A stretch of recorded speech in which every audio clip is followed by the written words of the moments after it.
Bonjour à tous. Quelles mesures et à quel prix renforcer l'attractivité de l'emploi soignant? Nous recevons pour en discuter Thierry Amouroux, bonjour, porte-parole du syndicat national des infirmiers professionnels, et Jean-Rémy Richard, bonjour, vous êtes directeur des hôpitaux du Pays du Mont-Blanc, un groupe hospitalier qui affiche des résultats positifs et qui propose 20 mesures attractives pour embaucher des soignants. Je vous laisse citer les plus emblématiques. Oui, donc c'est 20 mesures dans un établissement qui est dynamique, effectivement. On a travaillé sur des notions de salaire, de pouvoir d'achat, parce que la Haute-Savoie est un département qui est concurrencé par la Suisse à proximité et par un niveau de chômage qui est extrêmement bas. Donc ça, c'est une donnée avec laquelle on a dû composer. Donc sur le niveau de salaire, on a travaillé sur des politiques d'heures supplémentaires, on a travaillé sur de l'intéressement individuel, collectif, et puis sur tout ce qui est relatif à l'ambiance au travail. L'ambiance au travail via la création d'une conciergerie, par exemple, à destination des soignants. Il y a une politique de management adaptée pour les professionnels de l'établissement, notamment les infirmiers, par une politique de formation dynamique, puisqu'un infirmier aujourd'hui peut être formateur pour le compte des autres établissements du territoire, donc via des formations par la simulation. Voilà, on peut porter des programmes de formation quand on travaille aux hôpitaux du Pays du Mont-Blanc. Et puis d'autres mesures emblématiques, il y en a plein, l'appartenance à l'établissement, la possibilité de faire changer l'établissement, la possibilité d'investir pour les conditions de travail. Voilà, on a vraiment essayé de travailler sur les notions de qualité de vie au travail pour chacun et notamment les professionnels infirmiers. Thierry Amouroux, que vous inspirent ces mesures d'attractivité? Il faut voir effectivement dans la réalité ce que ça donne. Agir sur les salaires, c'est quelque chose d'important parce qu'effectivement, même s'il y a eu le Ségur de la santé qui nous a fait monter une marche, le salaire infirmier européen est très au-dessus du salaire français. Et donc beaucoup de jeunes sont tentés d'aller travailler en Belgique, en Suisse, au Luxembourg. Et c'est un vrai souci. On estime qu'on doit être payé en fonction de deux choses, les compétences et d'autre part les contraintes. Parce qu'effectivement, il y a un gros problème sur les primes de nuit, les primes de week-end, où là, la contrainte n'est pas payée à sa juste mesure. La prime de nuit à 1,07 € brut pour 9 heures alors que les agents font 10 ou 12 heures de nuit, c'est inadmissible.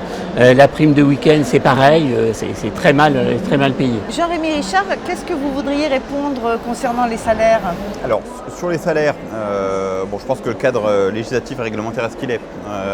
Et il y a un certain nombre de choses sur lesquelles on acquiesce. Effectivement, je pense que la notion même d'infirmier en pratique avancée doit amener à re-questionner le salaire.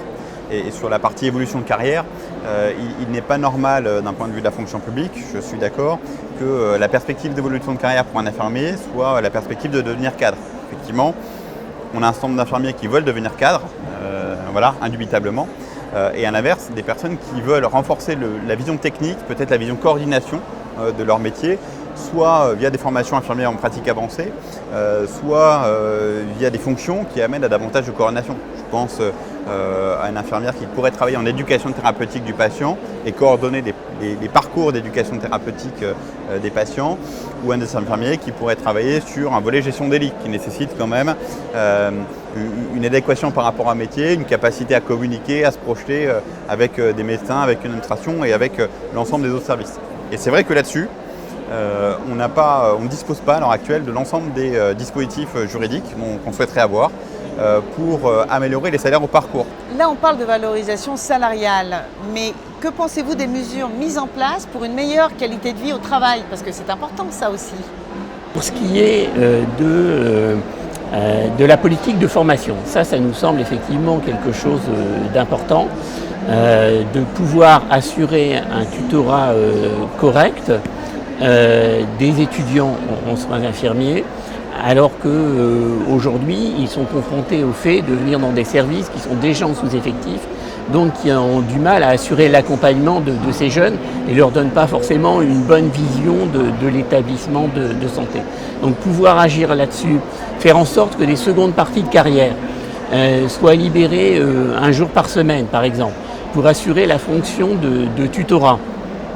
des étudiants, des nouveaux diplômés, de l'équipe de suppléance, des intérimaires. Ça, c'est quelque chose d'important parce qu'une partie de notre formation relève de l'université, mais l'autre partie du savoir-faire qui s'acquiert sur les lieux de stage. Et donc ça, c'est important d'accompagner.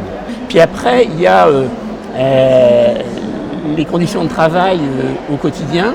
Le nombre de patients par infirmière en France est très élevé par rapport aux autres pays.